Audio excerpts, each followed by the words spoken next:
Hi guys, it's Mark Zicree, Mr. Sci-Fi, also known as Mark Zicree with Space Command. And boy, there's a lot of stuff going on in the Space Command, Mr. Sci-Fi universe, and we're going to be getting into that very soon. Lots of cool stuff. But for now, I just wanted to say a few words about the passing of David McCallum, a wonderful actor who made it to 90, which is pretty good. But even so, you may or may not be aware of his most wonderful roles. For 20 years, he was on NCIS, and, okay, great. If you're an NCIS fan, he was always memorable and distinctive in whatever he did. But of course, his big claim to fame was The Man from U.N.C.L.E., because originally it was meant to star Robert Vaughn, who was very suave, and he came in a role as Ilya Kuryakin, apparently a Russian secret agent who had defected, and he stole the show. It was very much what happened with Star Trek with Shatner and Nimoy, where Mr. Spock became the big deal. And David McCallum certainly deserved it. For one thing, he and Robert Vaughn had a wonderful chemistry. It was just super fun. And David McCallum was born in Scotland, and always had sort of this enigmatic air, sort of this intellectual but mysterious, strange kind of wan quality, really cool and interesting. But for me, his two great performances were on the original Outer Limits. Now, that's the black and white one. Don't be fooled by the ones in color. They are a later generation and not as good. But the original show is one of my favorites, right up there with Twilight Zone and the original Star Trek.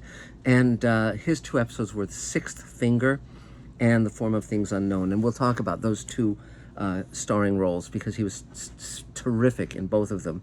Now, The Sixth Finger had a really wonderful premise of Edward Mulhare, who also starred in The Ghost and Mrs. Muir on television, plays a scientist who wants to see if he can evolve a human being into the next step up.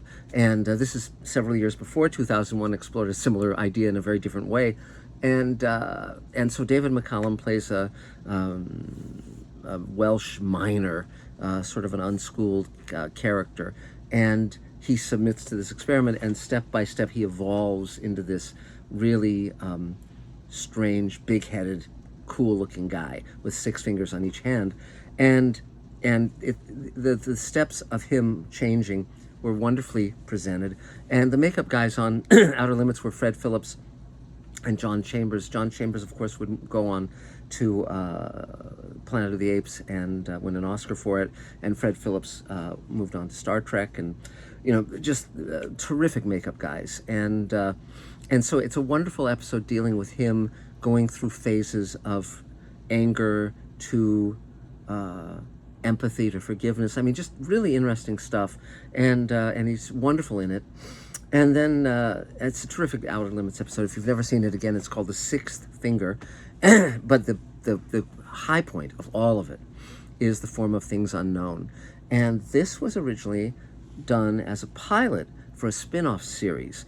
And it's a very, very, very strange and wonderful piece of work. Joe Stefano, who I worked with years later, was the writer-producer on Outer Limits along with Leslie Stevens, and he also was the screenwriter on Psycho, and this episode, more than anything else, shows that bent of mind, because it starts with this sort of evil kind of guy who has these 2 women who are in his thrall, and they poison him, and it's really creepy and interesting and terrific.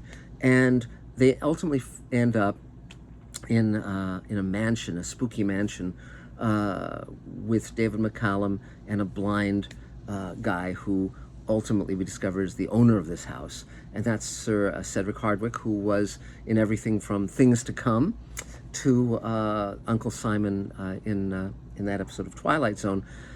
And he's wonderful here, but David McCallum is the standout, because he plays this strange guy who's experimenting with time and with bringing the dead back to life.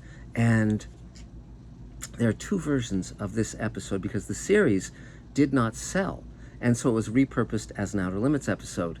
And in the original version, David McCallum is just insane, and it's not true, and he's not doing anything miraculous, whereas of course in the Outer Limits version he is time traveling, and he also is bringing people back to life. And it's spectacular, and this room full of clocks with all these wires is such a powerful image with him at the center of it, and it's just Outer Limits at its best. It's a wonderful, wonderful, wonderful episode, and I highly recommend it. And David McCallum was just a wonderful, singular actor, not like anybody else.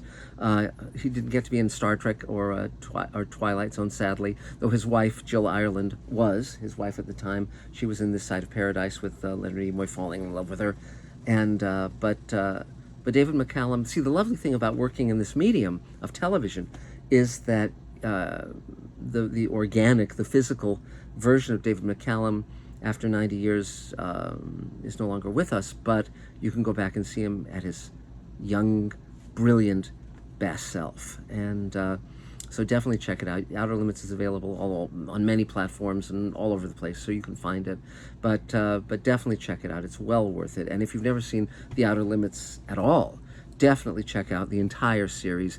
There are some clunkers, but it's just a brilliant show in many, many ways. It's got great scripts by Harlan Ellison, many other top writers, including, as I mentioned, Joe Stefano, and you will be well entertained by it. And it is gorgeous, gorgeous, gorgeous cinematography, and just, it's a great show.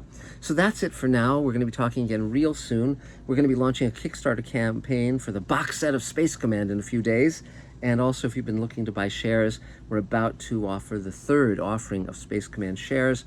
Now's the time to get in on it. $7,500. Just email me at markzickery@gmail.com, and I can tell you all about it. And it is an amazing time and an amazing place, and there are amazing days ahead. So that's it for now, and we'll talk again real soon. Bye, guys.